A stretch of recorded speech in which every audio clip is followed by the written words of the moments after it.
मैं एक आपको एक स्टोरी सुनाने जा रहा हूँ, एक मोटिवेशनल स्टोरी। शायद कुछ लोगों ने सुनी होगी, लेकिन ये स्टोरी आज भी मुझे और मैं सारे अपने बच्चों को बताता हूँ, मुझे इंस्पायर करती है। कैरोली नाम का एक आदमी था। He was the national shooter.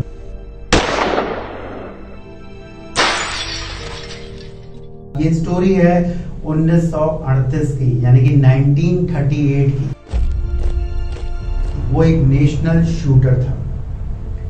उसका हाथ कभी भी हिलता नहीं था, बिल्कुल फोकस पे रहता था और शूटिंग में ही वॉज नंबर 1। सबको पता था कि अगर ओलंपिक्स होगा तो he will be the winner, उसको गोल्ड मेडल मिलेगा।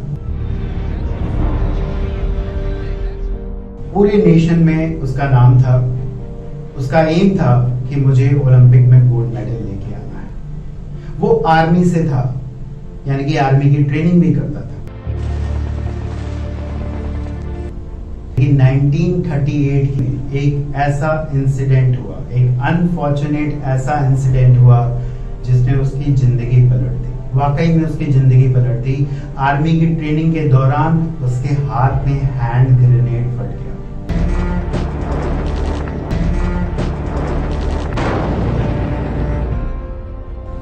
यानी कि उसका जो सबसे स्ट्रॉन्ग हैंड था, यानी कि राइट हैंड, जिसके सहारे वो ओलंपिक्स मेडल जीतने वाला था, वो उसका चला गया।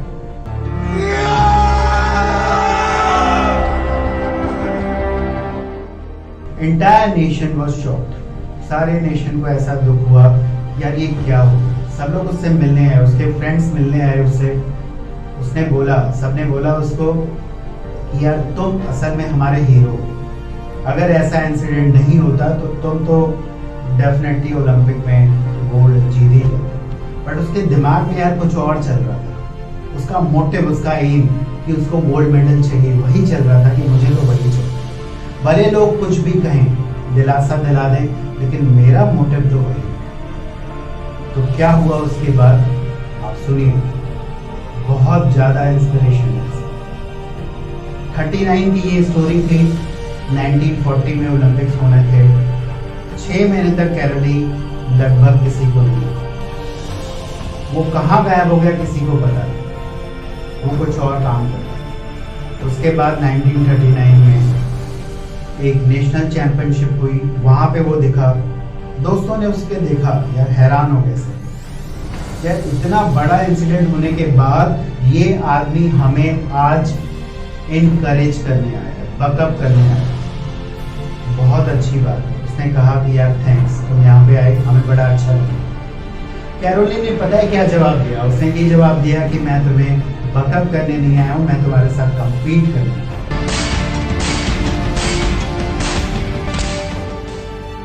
वो कंपीट करने आया था।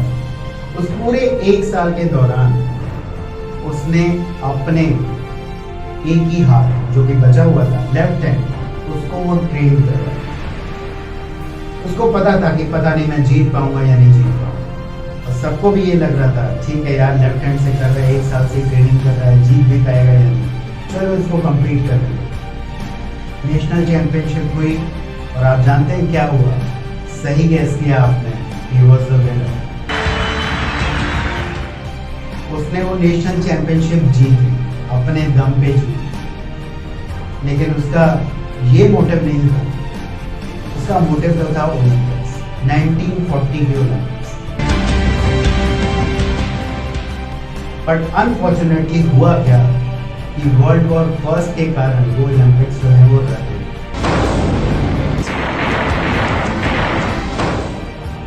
वो पोस्टपोन हो गए, वो नहीं हुए, कैंसिल हो गए। वो हताश था। दोबारा उसने सोचा कि ये जाओ, बट उसने हार नहीं। उसने अपने आप की अपनी ट्रेनिंग को जारी रखा, वो लगा रहा।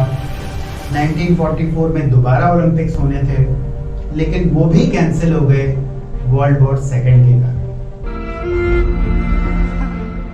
आप जानते हैं स्पोर्ट्स में एक बहुत इंपॉर्टेंट चीज होती है आपकी एज। बहुत सारे स्पोर्ट्स पर्सन एक सर्टेन एज के बाद रिटायर हो जाते हैं, क्योंकि वो फोकस, वो एनर्जी नहीं रहती। अब अगले ओलंपिक्स कब होने थे? 1948 में। लेकिन वो उसकी अब भी तैयारी कर रहा था, अब भी लगा हुआ था। और 1948 में ही वॉन द गोल्ड, उसने वो गोल्ड जीता, कंट्री के लिए वो गोल्ड जीता।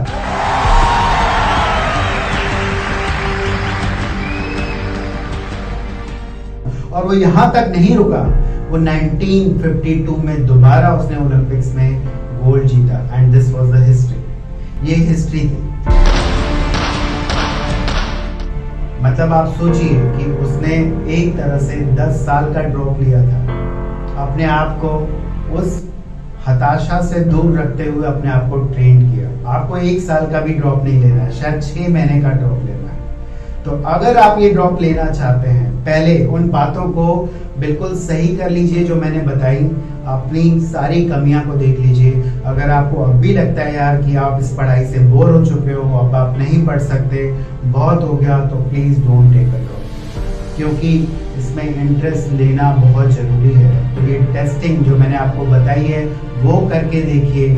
अगर आप उस टेस्ट में सफल होते हैं तो डेफिनेटली आपका डिसीजन सही होगा और आपको बहुत ही ज़्यादा बेहतर रैंक मिलेगा। थैंक यू फॉर वॉचिंग और all the best to everyone. Thank you.